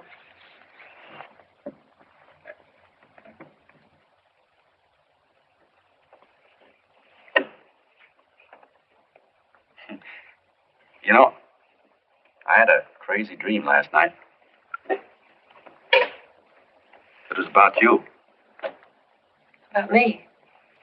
Yeah, sure was crazy. I dreamt I was your father.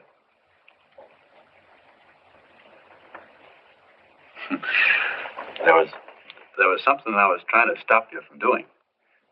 So I got up out of bed and I walked right through the wall here, right straight into your room. You know how dreams are. And there you were in bed. But you're a little girl, you know, about 10. And very pretty, too. So I shook you. And the moment you opened your eyes, you hopped out of bed and started running like the devil in your nightgown. You ran right out the window there, and you ran out over the tops of buildings and roofs and everything for miles. And I was chasing you.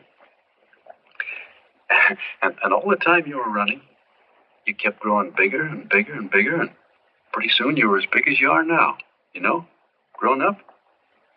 And all the time I kept asking myself, what am I chasing her for? And I didn't know. Isn't that a hot one? Well, anyway, you ran into some place, and then I ran in after you, and when I got there, there you were, getting married. And the nightgown had changed into a beautiful wedding gown. You sure look pretty, too. And then I knew what it was I was trying to stop you from doing. Dreams are sure crazy, aren't they? Well, would you like to know who it was you were marrying? Oh, a tall, handsome Ubangi, I suppose. No, not that bad. It was that fellow that sends you flowers every day. Yeah, what's his name? Mr. Norton's nephew? Ted Sheldon. Yeah, that's the one. But here's the funniest part of it all. I was the fellow up there doing the marrying, you know, the justice of peace or something. You were? I thought you were chasing me. Well, yes, I was, but I was your father then, see? But the real me, John Doe, or that is, Long John Willoughby, I was the fellow up there with the book. You know what I mean? I guess so. Then what happened? Well, I took you across my knee and I started spanking you. That is, I didn't do it. I mean, I did do it, but it wasn't me, you see. I was your father then. Well, I held you across my knee and I said, Annie, I won't allow you to marry a man that's just rich or that has his secretary send you flowers. The man you marry has got to swim rivers for you. He's got to climb high mountains for you. He's got to slay dragons for you. He's got to perform wonderful deeds for you. Yes, sir. And all the time, the guy up there, you know, with the book, me, just stood there nodding his head. And he said, go to it, Pop. Whack her one from me, because that's just the way I feel about it, too. So he said, come on down here and whack her yourself. So I came down and I whacked you a good one, see? And he whacked you. And I whacked you another one, and we both started whacking you like. Well, if you're through whacking her, come on, let's get going. Okay, fellas, right in here. You go out the side entrance, there's a bunch of autograph seekers out front. We'll be down with the bags in a minute. Come on, don't make a government project out of this. Hi, Benny. When's our plane take off again? Couple of minutes. How many people do you think we've talked to already outside the radio? I mean, Oh, I don't know. About 300,000. 300,000. What makes them do it, Ann? What makes them come and listen and get up their John Doe clubs the way they do? I've been trying to figure it out. Look, John, what we're handing them are platitudes. Things they've heard a million times. Love thy neighbor, clouds have silver linings, turn the other cheek. It's just a... Yeah, I heard them a million times, too, but there you are. Maybe they're like me, just beginning to get an idea what those things mean. Yeah, I never thought much about people before. They were always just somebody to fill up the bleachers. And the only time I worried about them is when they didn't come in to see me pitch. You know, lately I've been watching them when I talk to them. I could see something in their faces. I could feel that they were hungry for something. You know what I mean? Maybe that's why they came. Maybe they're just lonely and wanted somebody to say hello to. I know how they feel. I've been lonely and hungry for something practically all my life.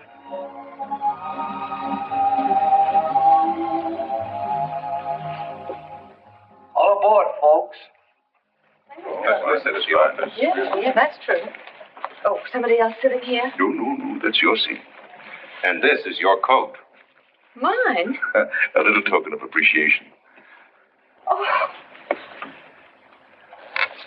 Oh, it's beautiful, D.B. Well, I don't quite know what to say. Well, don't say anything at all. Just sit down. Oh, Go ahead, open it. Oh. Oh, it's lovely. And a new contract goes with it. Well, come on, spring it. You've got something on your mind. It must be stupendous. That's what I like about it. Right to the point. Like that. All right, Practical Annie. Here it is. Tomorrow night, before a crowd of 15,000 people and talking over a nationwide radio hookup, John Doe will announce the formation of a third party. A third party? Yes, the John Doe Party. Devoted entirely to the interests of all the John Does all over the country, which practically means 90% of the voters. He will also announce the third party's candidate for the presidency, a man whom he personally recommends, a great humanitarian, the best friend the John Does have. Mr. D.B. Norton. Yes.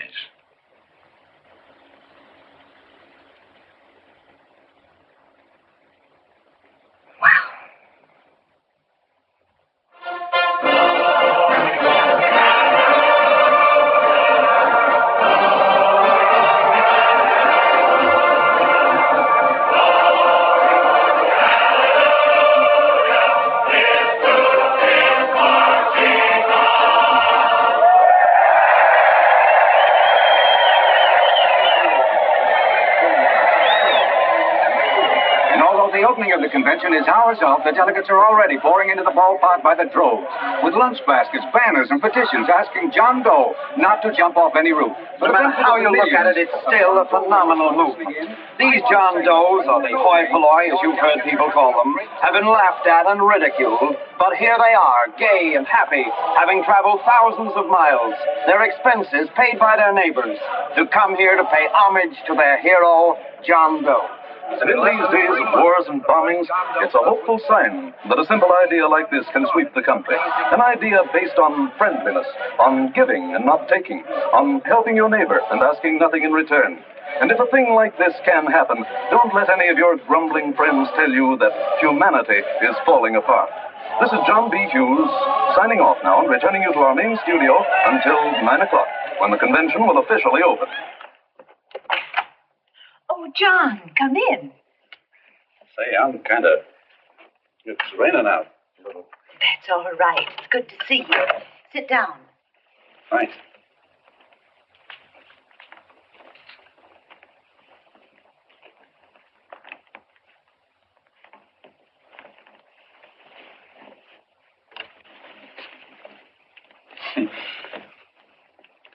It's for Anne. Oh, how nice. Thank you very much. Flowers. I'm terribly sorry she isn't here. She isn't? No, she just left. I'm surprised you didn't run into her. She went over to Mr. Norton's house. Oh. Did you want to see her about something important? Yeah. Well, no, it'll wait. Say, he's a nice man, isn't he? Mr. Norton, I mean. He's done an awful lot for the...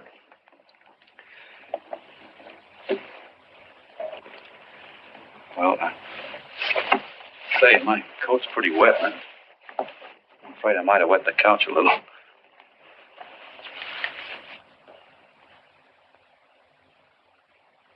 Well, I guess I'll see her at the convention later. Yes, of course. I'll see that she gets the flowers. Thanks. Good night, Mrs. Mitchell. Good night, John.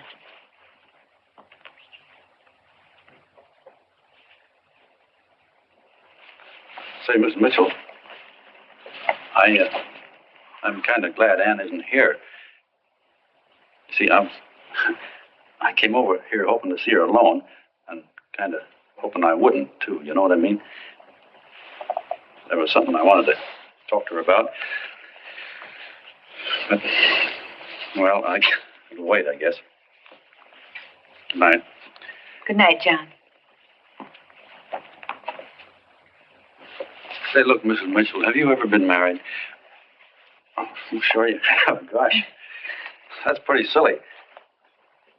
I guess you must think I'm kind of batty. Well, I guess I'd better be going at that. John.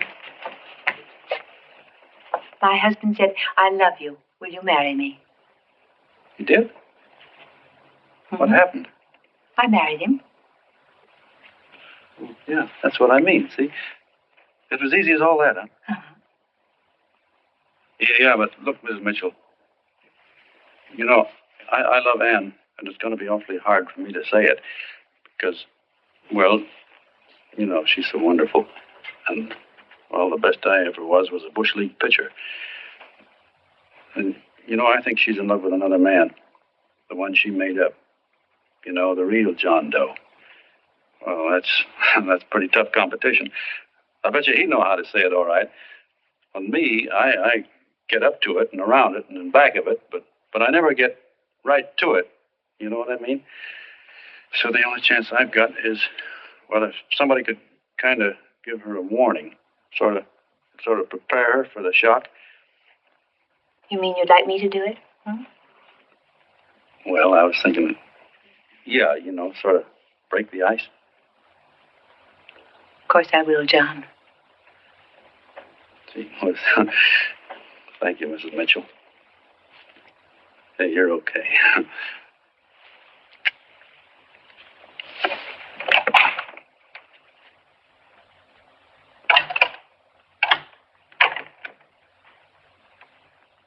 This John Doe meeting is going to be one of the biggest things that ever happened. Why, they're coming from all over. Trains, boxcars, wagons. Look out! Hello, bodyguards. Hey, had your dinner yet? Well, Jim? Oh, that's all right. Well, look, no, go ahead and have your dinner. Wait a minute, John.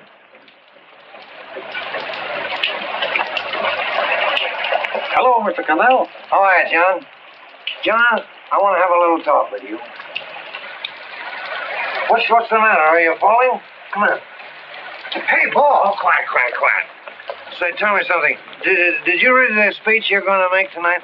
No, I never read the speeches before I make them. I get more of a kick out of it that way. It's just exactly what I thought. Beanie, go on down to the old pop and give you the speech. There's a copy on my desk. Gee whiz, boss, you know Mr. Norton told me not to leave him, not even for a minute. Go on. We'll be at Jim's bar up the street. You're a nice guy, John. I like you. You're gentle. I always like gentle people. Me, I'm hard. Hard and tough. I got a use for hard people. Gotta be gentle to suit me. Like you, for instance.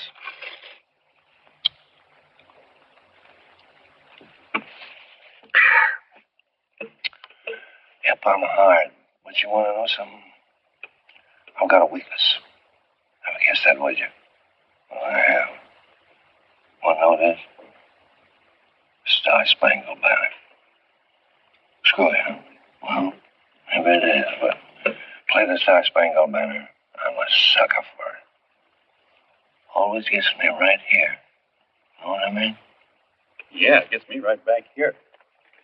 Oh, back there, huh? Well, every man to his own taste.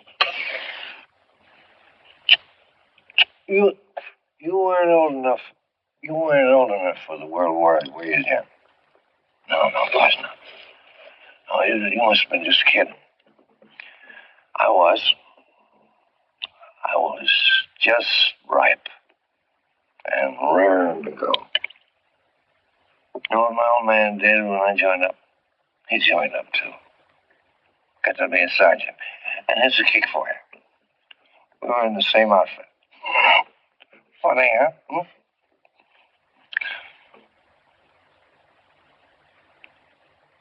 He was killed, John. I saw him get it. I was right there, and I saw it with my own eyes.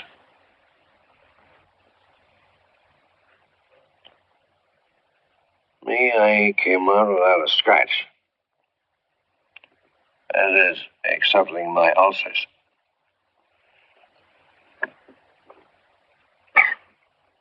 I should be drinking milk, you know. This stuff is poison. Hey, Tubby. Yes, Mr. Connell? What do you say, huh? All right. Yep, I'm a sucker for this country. I'm a sucker for the Star-Spangled Banner, and I'm a sucker for this country. I like what we got here. I like it. A guy can say what he wants and do what he wants without having a bayonet shoved through his belly. And that's all right, isn't it? You betcha. Yeah. Well, we don't want anybody coming around changing that, do we? No, sir. No, sir. When I do, I get mad. I get boiling mad. Right now, John, I'm sizzling. I get mad for a lot of other guys besides myself. I get mad for a guy named Washington, and a guy named Jefferson, and Lincoln. Lighthouses, John. Lighthouses in a foggy world. You know what I mean? Yeah, you bet. Listen, pal. This fifth column stuff is pretty rotten, isn't it? Yeah, it certainly is.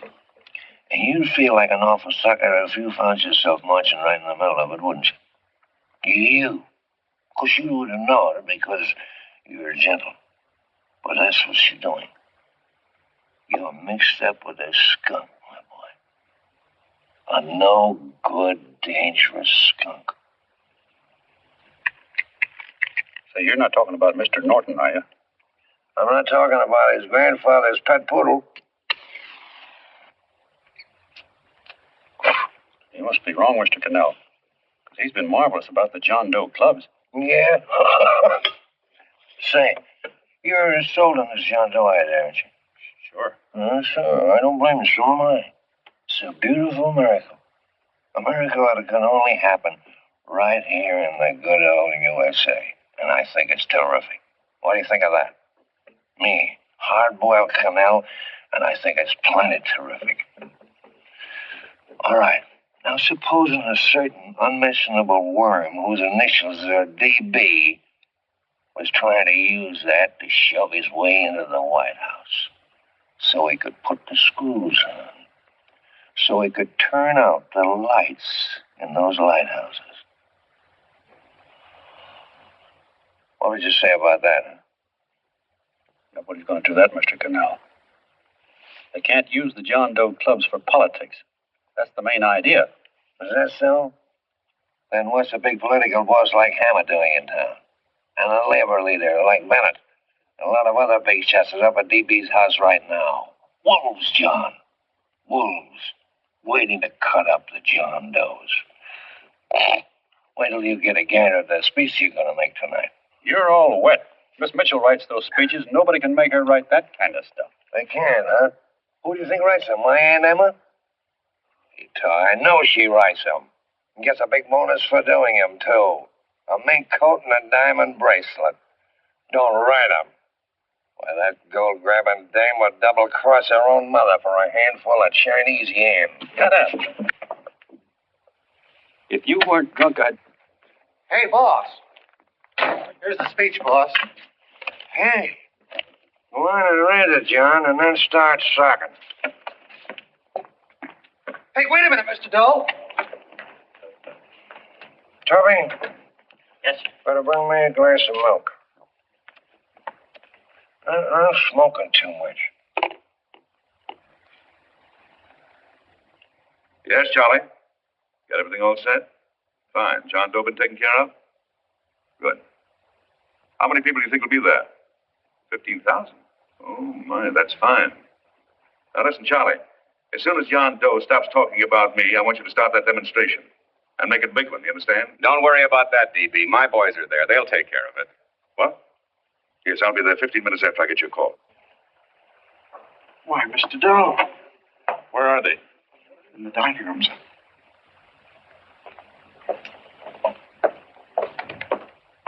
Now, gentlemen, I think we're about ready to throw that great big bombshell. Yeah, well, it's about time.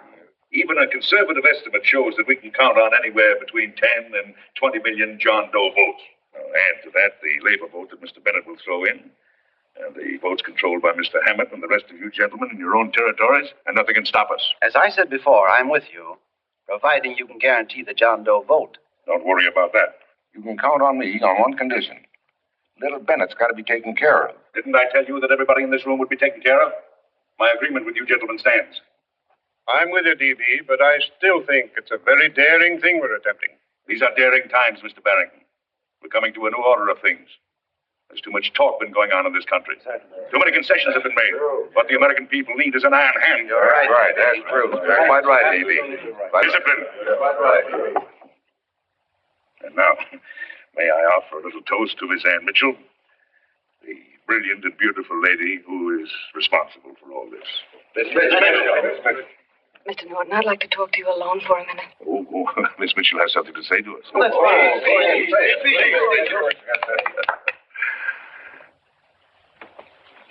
Hello.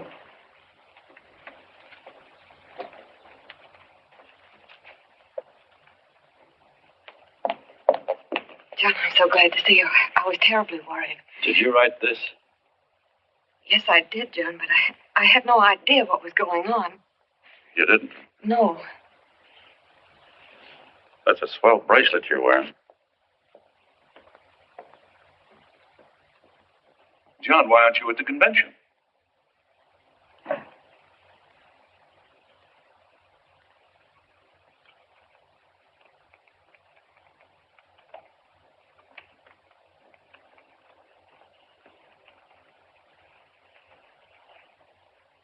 Is there anything wrong? No, nothing's wrong. Everything's fine. So there's going to be a new order of things, huh? Everybody's going to cut himself a nice fat slice of the John Does, eh? You forgot one detail, Mr. Big Shot. You forgot me, the prize stooge of the world. Why, if you or anybody else thinks he's going to use the John Doe clubs for his own rotten purpose, he's going to have to do it over my dead body. Oh, hold on a minute, young man. Hold on. That's rather big talk. I started the John Doe clubs with my money, and I'll decide whether or not they're being properly used. No, you won't. You're through deciding anything. And what's more, I'm going down to that convention, and I'm going to tell those people exactly what you and all your fine feathered friends here are trying to cook up for them. And I'm going to say it in my own words this time. Stop it, baby. You ruined us, D.B. Wait a minute, fella. My uncle wants to talk to you. Listen to me, my son. Before you lose your head completely, may I remind you that I picked you up out of the gutter and I can throw you right back there again? You've got a nerve accusing people of things. These gentlemen and I know what's best for the John Does of America, regardless of what tramps like you think. Get off that righteous horse of yours and come to your senses. You're the fake. We believe in what we're doing. You're the one that was paid the 30 pieces of silver. Have you forgotten that? Well, I haven't. You're a fake John Doe, and I can prove it. You're the big hero that's supposed to jump off tall buildings and things. Do you remember? What do you suppose your precious John Does will say when they find out that you never had any intention of doing it, that you were being paid to say so? You're lucky they didn't run you out of the country. With the newspapers and the radio stations that these gentlemen control, we can kill the John Doe movement deader than a doornail. We'll do it, too, the moment you step out of line. Now, if you still want to go to that convention and shoot your trap off, you go ahead and do it.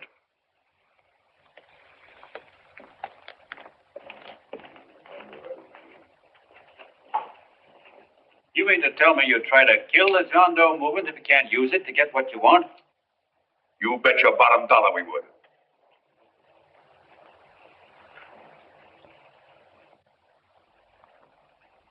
Well, that certainly is a new low. I guess I've seen everything now. You sit there back of your big cigars and think of deliberately killing an idea that's made millions of people a little bit happier. An idea that's brought thousands of them here from all over the country, by bus and by freight and jalopies and on foot, so they could pass on to each other their own simple little experiences. Why, look, I'm just a mug and I know it, but I'm beginning to understand a lot of things. Why, your type's as old as history. If you can't lay your dirty fingers on a decent idea and twist it and squeeze it and stuff it into your own pocket, you slap it down. Like dogs, if you can't eat something, you bury it. Why, this is the one worthwhile thing that's come along. People are finally finding out that the guy next door isn't a bad egg. That's simple, isn't it? And yet a thing like that's got a chance of spreading till it touches every last doggone human being in the world, and you talk about killing it. Why, when this fire dies down, what's going to be left? More misery, more hunger, and more hate. And what's to prevent that from starting all over again? Nobody knows the answer to that one, and certainly not you with those slimy, bollocked-up theories you got. The John Doe idea may be the answer, though. It may be the one thing capable of saving this cockeyed world. Yet you sit back there on your fat hulks and tell me you'll kill it if you can't use it. Well, you go ahead and try. You couldn't do it in a million years with all your radio stations and all your power. Because it's bigger than whether I'm a fake. It's bigger than your ambitions. And it's bigger than all the bracelets and fur coats in the world. You bet it is, John. And that's exactly what I'm going down there to tell those people. Dominant, you ungrateful rat. My uncle's been too good. He's getting away. Give me the boat. John! I've always told you, Davy, you're playing with dynamite. Which way? All right, now, girl, get away. Before he gets through tonight, he'll ruin us all. I'll stop him cold. Don't worry, I've been ready for this. John! Oh, John, please listen to me. Please, I can explain everything, John. I didn't know what they were going to do. Let me go with you, John. John, please. Go ahead, driver. Full park. Explain it to you, John. Please let me go with you. Please. John! Mr. Martin wants to see you. Listen to me, Mayor Lovett. You do as I say. I want them both arrested. You tell the police department to pick up Canal. I've got the girl here. I've got the bullet. I don't care what you charge him with. If you're worried, let him go in the morning, but keep him in jail overnight. Hello, Bulletin. Put fire on.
Ladies and gentlemen, let us have a moment of silent prayer for the John Does all over the world, many of whom are homeless and hungry. Rise, please. Everybody rise.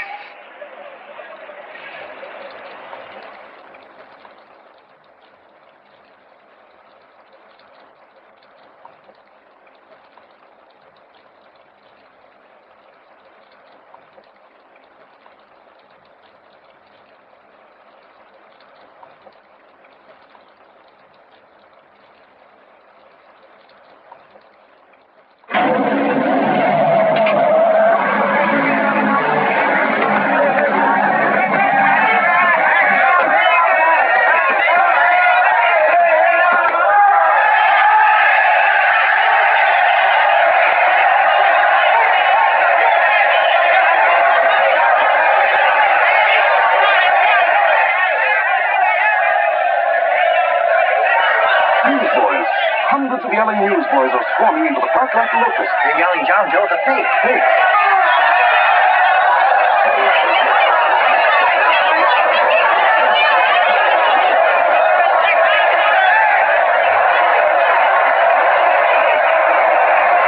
Investigation urged by Chamber of Commerce. How could he be a fake? There must be some kind of a gag.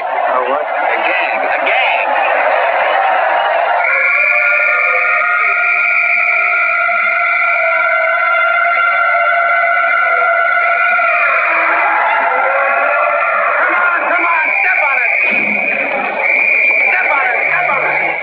places now, so let's get going. Wait for the paper. Hey, miss, will you autograph my balloon?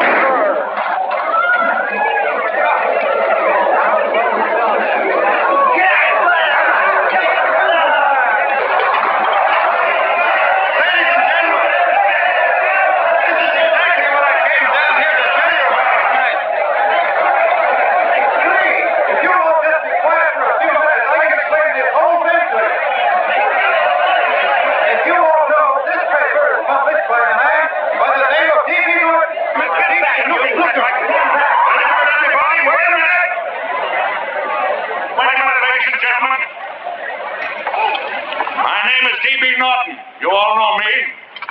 I accuse this man of being a faker. We've been taken for a lot of suckers, and I'm the biggest of the lot. I spent a fortune backing this man in what I believe to be a sincere and worthy cause, just as you all did. And now I find out it's nothing but a cheap racket cooked up by him and two of my employees for the sole purpose of collecting dues from John Does all over the country. That's a lie. It's not a lie. Nickels and dimes to stuff into their own pockets. You can read all about it in the newspapers there. That's a lie. Listen, don't believe what? This man had no intention of jumping off the top of a building. He was paid to say so. Do you deny that? That's got nothing to do with it. Were you paid for it, or weren't you? Yes, I was paid, but there And what about the suicide note? You didn't write that either. What difference Did you write it or didn't you? No, I didn't write it. Now, you bet your life you didn't. You look in your papers, ladies and gentlemen, and you'll find Miss Mitchell signs and confessions that she was the one who wrote it. Listen, folks, it's a fact that I didn't write the letter. There, you see, he admits it. You're a fake John Doe. Now, for what you have done to all these good people, they ought to run you out of the country. And I hope they do it.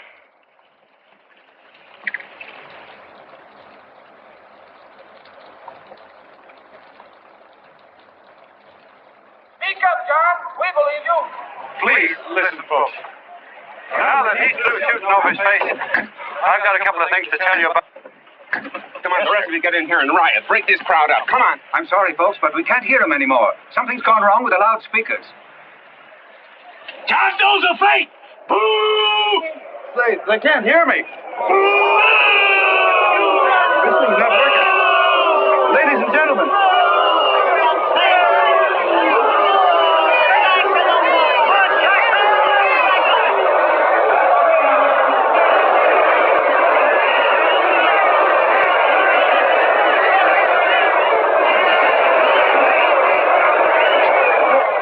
Bigger than whether I'm a fake.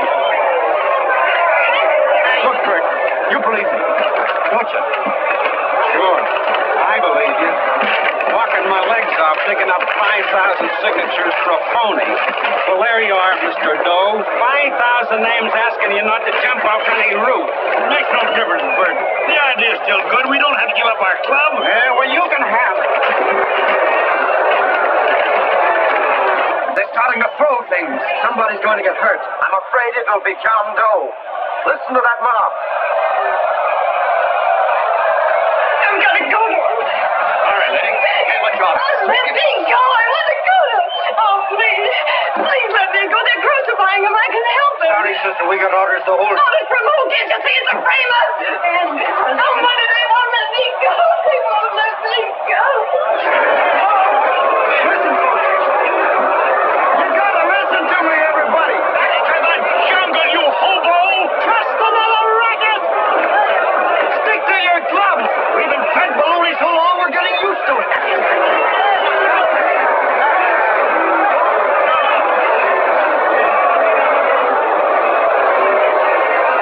The idea is still good. Believe me, folks.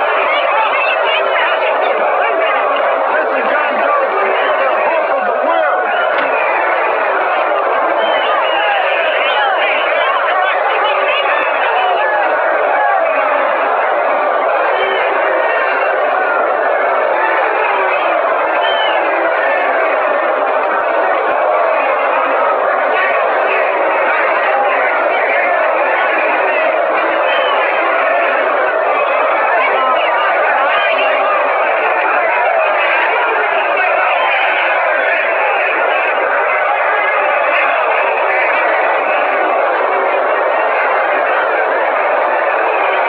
Finally managed to get him out of the park. If that boy isn't hurt, it'll be a miracle. Ladies and gentlemen, this certainly looks like the end of the John Doe movement. Well, boys, you can chalk up another one to the Pontius pilots.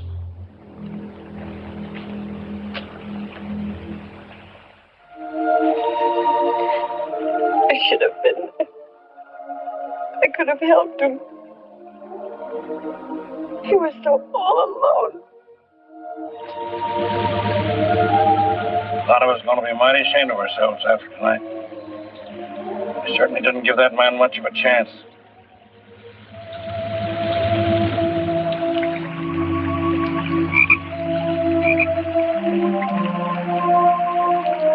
Have some more coffee, Long John? No thanks, Carl.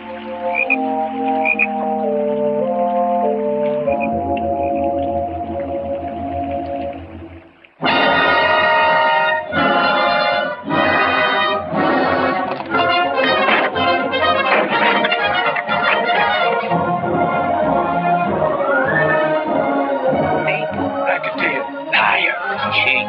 Imposter. Why don't you jump? Christmas Eve at midnight. Bye, Mr. Doe. You're a wonderful man. And God bless you, my boy. Now get in there and pitch. You're a fake John Doe, and I can prove it. You're the big hero who's supposed to jump off tall buildings and things. Do you remember? What do you suppose your precious John Does will say when they find out that you never had any intention of doing it, that you were being paid to say so? Christmas Eve at midnight.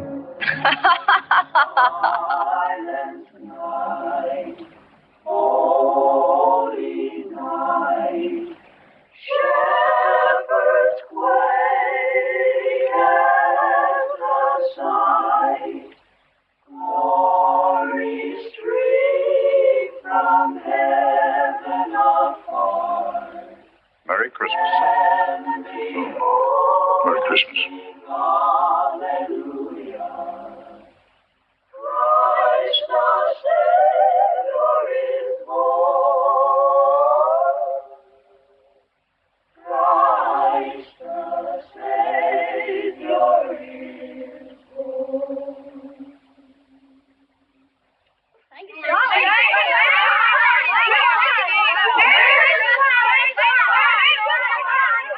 Who? John Doe. Is that screwball still around? Dame's been calling all day. Sure, I know. Yeah, at midnight, huh? Okay, lady. We'll have the place surrounded with nets. They're laughing at me.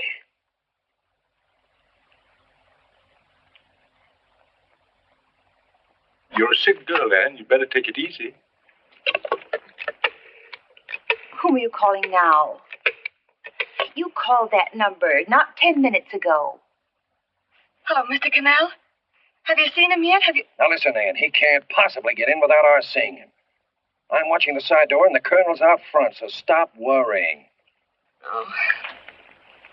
Thank you.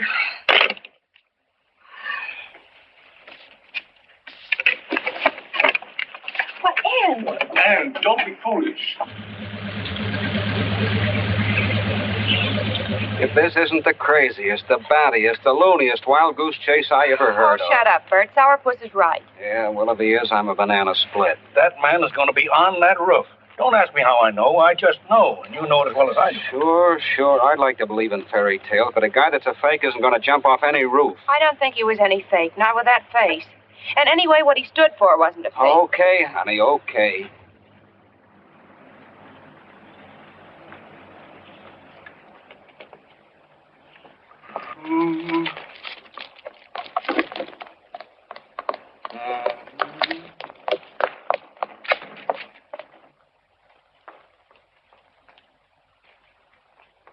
Elevators ain't running. Colonel, You shouldn't get out of bed, miss. has he been here? No. Have you seen him? I ain't seen him for a week. Where's Canal? He's watching near the door. Oh, gee, you're swell. Oh. No sense in going up there. I've been here for hours. He ain't here. Let me go, will you? Now that's crazy. It's 14 floors.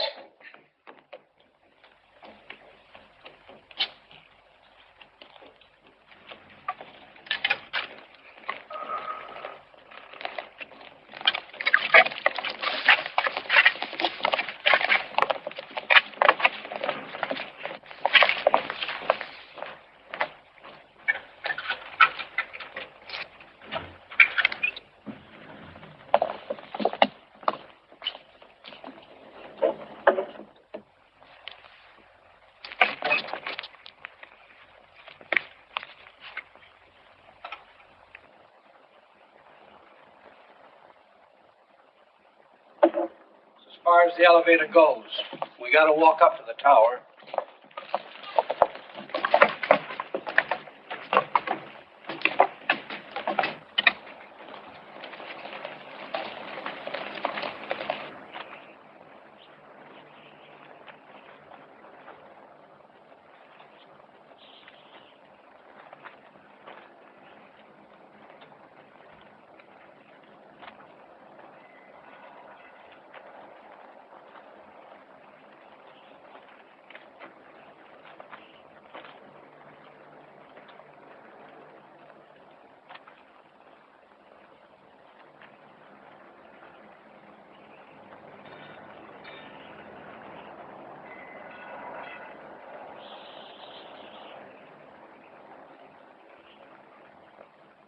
That tramp was probably full of Christmas cheer and asleep in some flop house.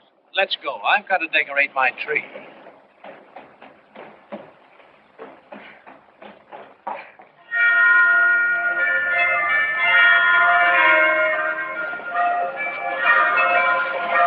Well, I give up. I don't know what gave us the idea that we'd attempt anything like this. I guess you're right. I'm afraid the joke's on us. Let's go. I hope nobody finds out we've been here.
I wouldn't do that if I were you, John.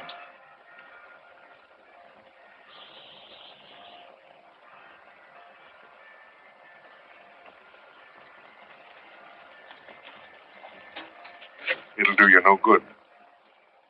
Mayor has policemen downstairs with instructions to remove all marks of identification you may have on your person. You'll be buried in Potter's Field and you will have accomplished nothing.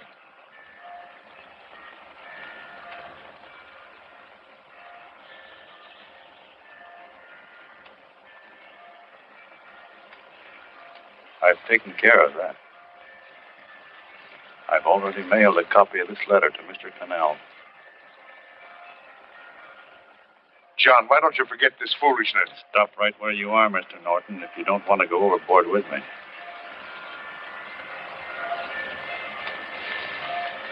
I'm glad you gentlemen are here. You killed the John Doe movement, all right. But you're going to see it born all over again.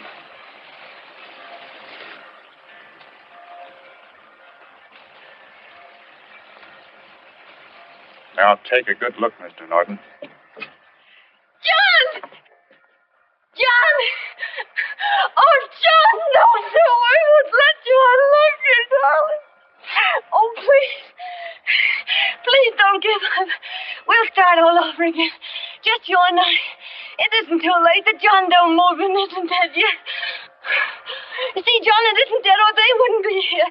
It's alive in them. They kept it alive by being afraid of That's where they came up here. Oh, darling. Sure, it should have been killed. It was dishonest. But we can start clean now. Just you and I. It'll grow, John, and it'll grow big because it'll be honest this time. Oh, John, if it's worth dying for, it's worth living for. Oh, please, John. Oh, oh, please, please, God, help me. John, look at me. You want to be honest, don't you? Well, you don't have to die to keep the John Doe idea alive. Someone already died for that once. The first John Doe. And he's kept that idea alive for nearly 2,000 years. It was he who kept it alive in them. And he'll go on keeping it alive forever and always. For every John Doe movement these men kill, a new one will be born. That's why those bells are ringing, John. They're calling to us. Not to give up, but to keep on fighting, to keep on pitching. Oh, don't you see, darling? This is no time to give up. You and I, John, we... Oh, no. No, John. If you die, I want to die, too. Oh, I love you. Oh, John.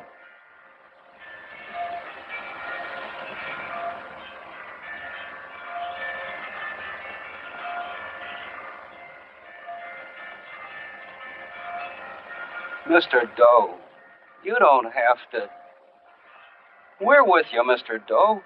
We just lost our heads and acted like a mob. What Bert's trying to say is that we need you, Mr. Doe. There were a lot of us that didn't believe what that man said. We were going to start up our John Doe Club again, whether we saw you or not, weren't we, Bert? And there were a lot of others that were going to do the same thing. Well, Mr. Sourpuss even got a letter from his cousin in Toledo. I got it right here, Mr. Doe. Only it'd be a lot easier with you. Please.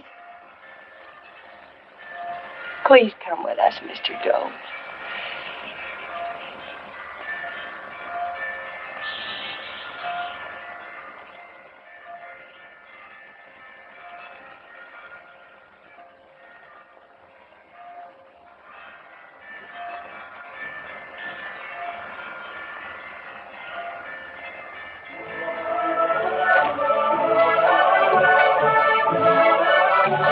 John. Mr. Doe. Here, we'll help you with it. She'll be all right. Mr. Doe, take her right down to the car. Right up. Look, we got a car right down. They are, Norton, the people. Try and lick that.